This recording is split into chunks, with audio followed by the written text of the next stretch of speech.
정치권 소식 짚어보는 아침의 맞수 시간입니다. 오늘의 맞수 윤기찬 국민의힘 법률위 부위원장, 서용주 전 더불어민주당 상근 부대변인 나오셨습니다. 안녕하세요. 네, 안녕하세요. 김건희 여사 공천 개입 의혹 관련해서 김영선 전 의원이 피의자 신분으로 12시간 가까이 검찰 조사를 받았습니다. 목소리 듣고 오겠습니다. 대가성 공천에 대해서 여부를 물어봤을 텐데 어떻게 대답을 하셨는지 말씀. 국회의원들이 대부분 대선에 기여를 한 건데 그러면 그거가 뭐 대가성이 있다고 얘기할 수 있나요? 없죠. 상관관계가 굉장히 약한 거예요. 저도 이제 최근에 이제 여론조사 비용이 뭐 3억 얼마가 들었다. 그래서 그런 거를 받니 안 받니라는 거는 저도 기사를 보고 알았는데 김건희 여사가 등장하는 그 녹음 때문에 파장이 좀 큰데 명태균 씨가 이제 저한테 건의한 내용인데 저는 그게 그렇게 될 수가 없다고 생각해서 그렇게 하지 말라 이렇게 얘기를 한 거예요. 지금 들으신 것처럼 김영선 전 의원이 검찰 조사 들어가기 전에도 나와서도 혐의를 전면 부인했습니다. 공천 개입 공천 부탁한 적 없다 이런 얘기인데 어떻게 들으셨습니까?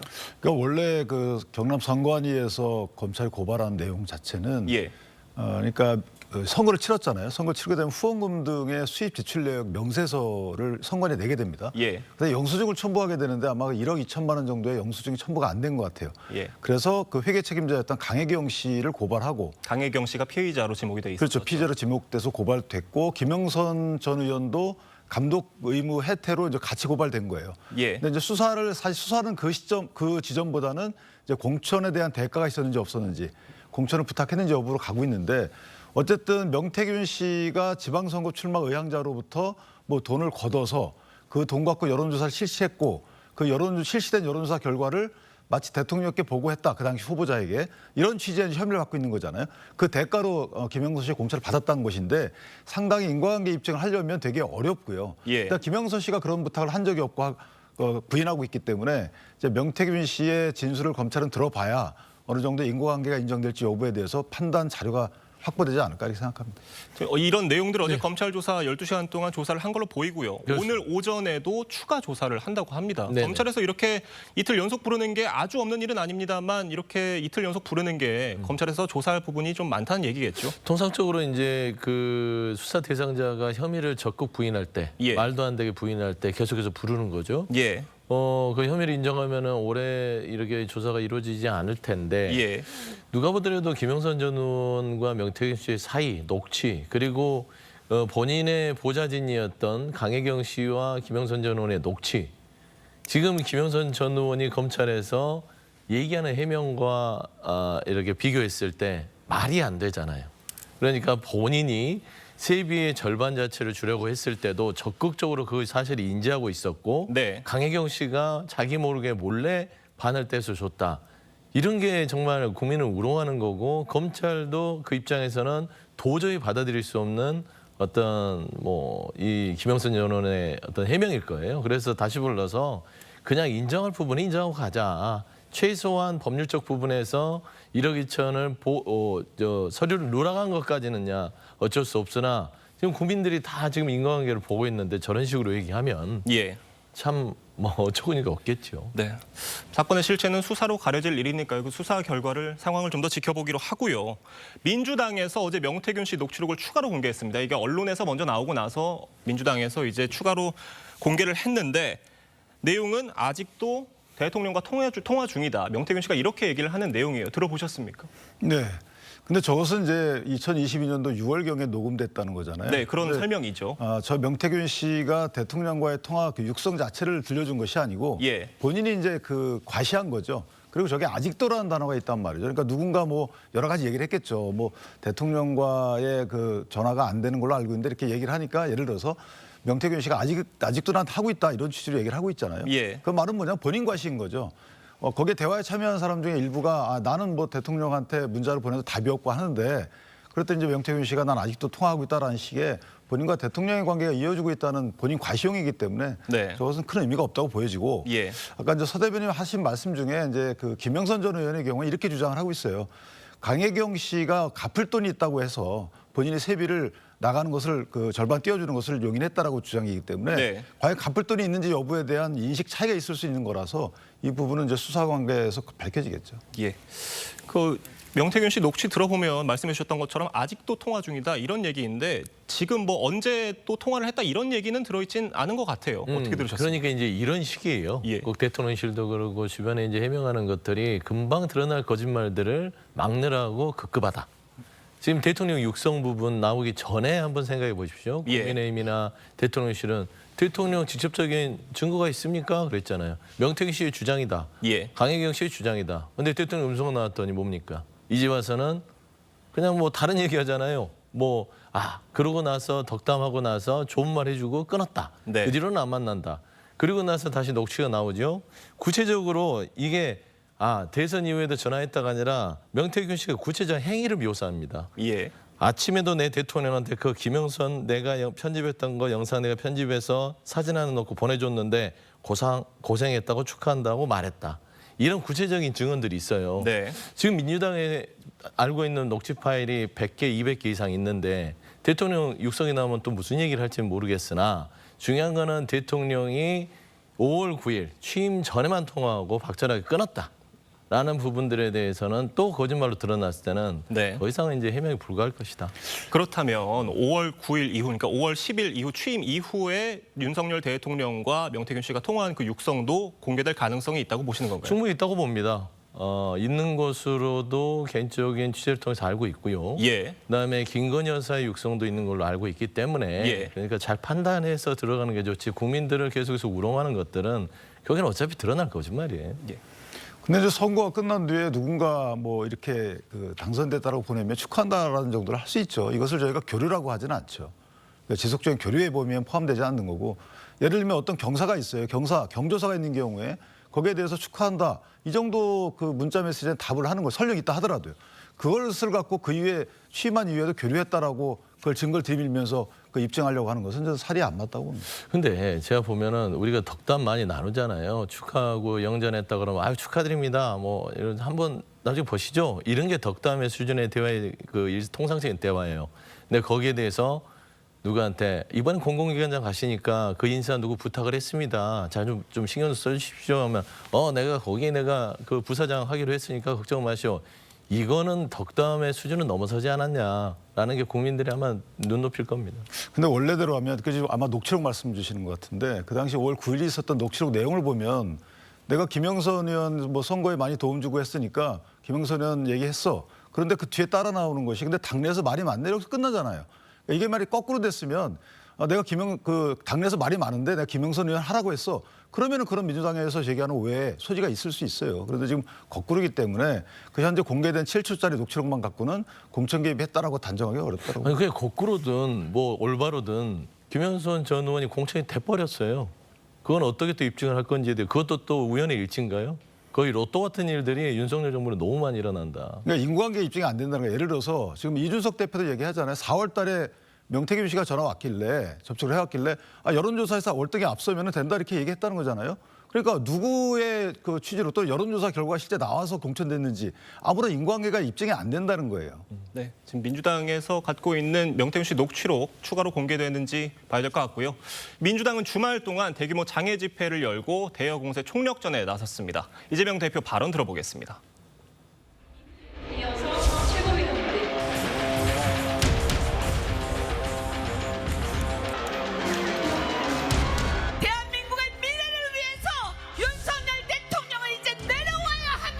윤석열 정권 내리기 위해서 추락시키기 위해서 촛불로 몰아낸 어둠이 한층 크고 캄캄한 암흑이 되어 복귀했지만 어둠이 결코 빛을 이길 수 없다는 것을 우리 다시 한번 증명해 냅시다. 여러분, 불의한 반국민적 권력을 우리의 손으로 확실하게 심판합시다.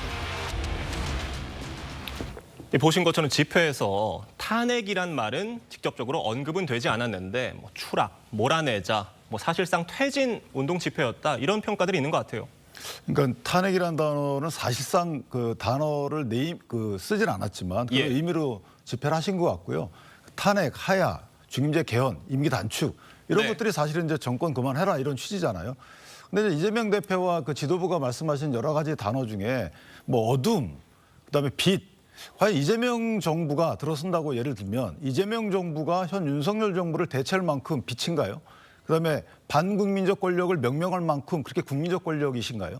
저는 개인적으로 자성을 한번 해볼 필요가 있어요. 지금 국회에서 벌어지고 있는 여러 가지 권력을 국회 권력을 쥐고 있으시잖아요. 행정부 권력은 윤 대통령이 쥐고 있고 그러면 행정부 권력을 비판하는 국회 역할은 이해하겠습니다만은 국회 내에서 그런 자격이 있으려면 국민을 위한 권력 행사를 했어야죠. 근데 온통 법사위에서 탄핵 청원 조사 그 과정도 그렇고요. 최근에 국정감사도 그렇고 온통 본인의 방탄용으로 국회 권력을 사용하셨다는 의혹이 있잖아요. 그러니까 이런 여러 가지 감안을 해볼 때 본인들이 저렇게 사용하시는 부분들 과연 빛이 누구고 어둠이 누구고 반국민적 권력이 누구고 국민적 권력이 누구고 여기에 대해서 이미 한번 자성의 목소리를 들어보실 필요 있다 이렇게 생각합니다. 방금 여쭤봤던 네. 거 다시 여쭤보면은 어제 집회에서 탄핵 언급은 없었지만 뭐 이제 추락이라든지 그런 단어들이 계속 있었고요. 조국 혁신당에서는 탄핵을 노골적으로 주장을 하고 있어요. 그런 네네. 것과는 조금 수위 조절, 좀 톤 조절을 하고 있는 거라고 봐야 될까요? 네, 지금 현재 윤석열 정부의 행태를 보면 국민들이 더 이상은 국정 운영을 안 했으면 좋겠다라는 마음들이 높다고 봐야겠죠. 최근에 나오는 여론조사 지표도 보면 최악의 지표가 나오고 있고요. 특히나 거기에 대해서 뭔가 국민들 목소리를 들을 생각도 없어요. 거짓말로 일관하고 있고 해명 자체도 국민들의 지성을 시험하고 있고 그러면 당연히 민주주의 국가에서 이 부분에 대해서는 대통령이 더 이상 국정을 운영할 수 없도록 하는 주장들이 나오는 건 당연한 겁니다. 무슨 독재 국가도 아니고 그런 얘기를 하면 반국가 세력입니까? 그게 아니에요. 그래서 이런 부분에 있어서는 당연한 야당으로서의 주장이고 국민들의 목소리를 대변하는 것이다. 그리고 야당 이재명 대표에 대해서 빛이냐 어둠이냐 자성하라. 뭐 정치인으로서는 뭐 그런 부분들이 반드시 필요하겠으나 중요한 건 지금이잖아요. 이재명 대표가 지금 대통령이 된 것도 아니잖아요. 야당 대표잖아요. 자성은 나중에 할 테니 지금 당장 현재 국민의 삶을 피폐하게 만드는 윤석열 정부의 어떤 입장에 대해서도 국민의힘 한동훈 대표 같이 국민의 뜻에 맞게 민심에 올라타는 행위들을 보여주는 것들이 합리적이다. 저는 그런 말씀 좀 드립니다. 지금 민주당이 집회에서도 임기 단축 개헌 얘기하면서 대통령 중임제 얘기를 꺼냈는데 이거 어떤 취지인가요? 그 개헌으로 한 대통령 중임제는 뭐 오랫동안 얘기돼왔던 거예요. 예. 정치개혁 일환으로 하고 대통령제에 대한 제도의 어떤 한계성, 네. 그다음에 이제 소선거구제까지 해서 폭넓게 논의되던 것이고요. 따지고 보면 윤석열 대통령에게는 좀 배려를 하는 것이죠. 탄핵이라는 것은 타의에 있어서 본인의 어떤 법률적인 여러 가지 위반 사항으로 쫓겨나는 것이나 이 개헌을 통한 4년 중임제, 임기 단축이나 하야 이 부분은 자유에 있어서 본인이 국가와 국민을 위해서 할 수 있는 선택이기 때문에 이 정도를 가지고 뭐 화들짝 놀래서 불쾌한다는 것은 본인이 국민한테 지금 2년 반 동안 뭐 어떻게 했는지에 대해서 돌아보는 네. 그게 먼저지 않을까 생각합니다. 말씀해 주신 것처럼 대통령 중임제라는 게 여야 가리지 않고 정치권에서 계속 논의되어 왔던 문제기는 한데 민주당에서 이 시점에 꺼낸 이유 뭐라고 보십니까? 그러니까 권력구조 개편에 대해서는 늘 정치권에서 예. 있어 왔어요. 그런데 문제는 이제 중임제 개헌인데 임기단축 중임제 개헌이잖아요. 예. 그러니까 대통령은 내려오라는 거죠. 그러니까 탄핵을 하려니까 탄핵 사유가 좀 불분명하죠. 근데 탄핵 의결을 뭐 됐는지도 불분명하지만 의결하고 나서 사실 대통령 직무정지 사태를 또 초래하게 되면 이 역풍을 또 본인들이 감당하기 어렵다 이렇게 생각할 수 있습니다. 그러니까 하야를 지속적으로 압박하는 거예요.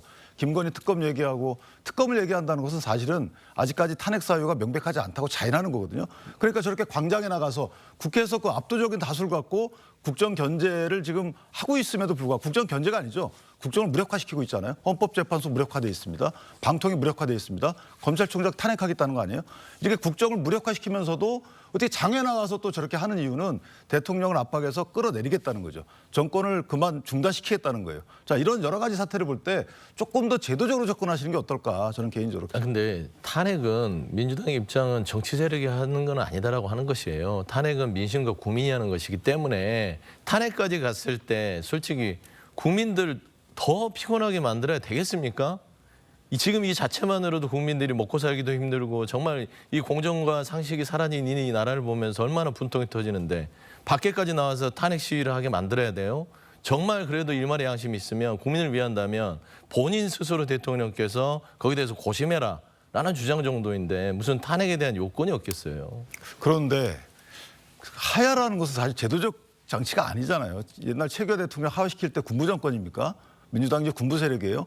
사실은 하야시키려는 그 시도 자체가 저는 어떤 극한 상황에 가가지고 국민적 공분이 일어가지고 그런 상황이 되면 그때 민주당이 더불어서 주장하는 건 모르겠어요. 그런데 지금 그 더불어민주당이 이걸 이끌고 있잖아요. 이게 안 맞다는 거죠. 그러니까 아예 그럴 바에는 탄핵 발의를 하고 거기다가 헌법재판소 심판을 받는 게 맞는 것이지 대통령을 압박해서 끌어내리겠다는 게 이게 말이 안 된다는 소리죠. 아니 그래도 윤석열 대통령, 김건희 여사의 이 어떤 여러 가지 문제가 우리가 만든 겁니까? 윤석열 대통령 무능이 우리가 민주당이 만든 거예요? 무능하잖아요. 김건희 여사의 뭐 명품백, 주가 조작, 공천 개입 이런 걸 저희가 만든 겁니까? 김건희 여사가 다 만든 거잖아요. 거기에 대해서는 저는 솔직히 좀 인정할 부분이 필요하다 그렇게 보입니다. 네, 지금 뭐 하야가 필요하냐에 대한 여러 가지 의견이 있는 거고요. 두 분께서 의견을 주셨습니다. 지금 대통령실 발 악재의 여건도 고심이 참 깊어지는 모양새인데요. 추경호 원내대표도 입장을 밝혔습니다. 듣고 오겠습니다. 용산에서도 수시로 많은 국민들의 목소리를 듣고 있고 또 여러 관계자 이야기를 듣고 있습니다. 포괄적인 그런 고심과 대응에 관해서 당 그리고 대통령실 고민을 하고 있다. 한동훈 대표가 오늘 최고위원회의에서 명태균 씨 녹취록 관련해서 입장을 밝힐 걸로 알려졌는데 어떤 입장을 밝힐 거로 보십니까? 뭐 고민이 많으실 것 같아요. 예. 이제 대통령 지지율도 그렇지만 사실은 입장이 난처한 것이 여기서 쇄신 요구를 더 하게 되면 그러니까 민주당이 저렇게 쇄신 요구 이상의 하야 탄핵 요구를 하고 있는데 여기다 대고 또 그 대통령에게 쇄신 요구를 또 공개적으로 한다는 것은 굉장히 정치적으로 리스크를 안고 가는 거거든요. 그러니까 또 안 하자니 그렇고 저는 개인적으로 일단 먼저 단합을 외칠 가능성이 크다. 예를 들면 대통령실에 어떤 기회를 주고 이거는 주자라고 하시면서 보수 진영의 단합을 요청해서 민주당의 반헌법적인 사실은 맞지 않는 하야라는 게 반헌법적인 거 아니겠습니까? 네. 저런 정치 공세에 일단 맞서자 이런 식의 메시지가 나오지 않을까라고 생각합니다. 네. 어제 저희 TV조선 단독 보도로 알려진 내용인데 한동훈 대표가 친한계에도 좀 강경 발언을 자제해달라 이런 식으로 요청을 했다고 해요. 어떻게 보십니까? 아마 뭐 주말 내에 본인의 입장 정리가 된 거는 같아요. 그래서 오늘 나올 수 있는 메시지는 그러니까 본인이 너무 지금 세게 나갔을 때는 배신자 프레임에 뛰어드는 거고요. 또 거기에서 적당히 빠져나오려고 하면 국민적 눈높이에서 벗어납니다.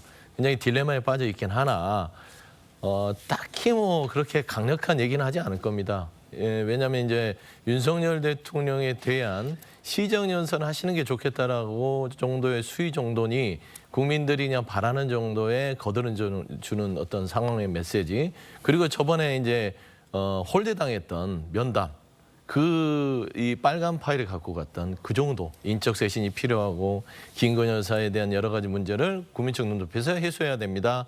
정도 그냥 하나만한 이야기를 할 공산이 크다 그래 보입니다. 네. 지금 윤 대통령의 예산안 시정연설 참석도 한 대표가 요청을 했다고 하는데 결국 오늘 불참할 것으로 알려지고 있어요. 어떻게 보십니까? 저도 개인적으로 시정연설에 참석하시는 게 맞는 판단이 아니었나 생각이 들고요. 만약에 시정연설에 불참한다 하더라도 대통령 목소리를 국민께 직접 들려드릴 수 있는 여러 가지 뭐 해명을 넘어서서 그런 자리가 자주 마련되는 것이 국정 동력 확보를 위해서 좀 필요하지 않나 이런 생각을 합니다.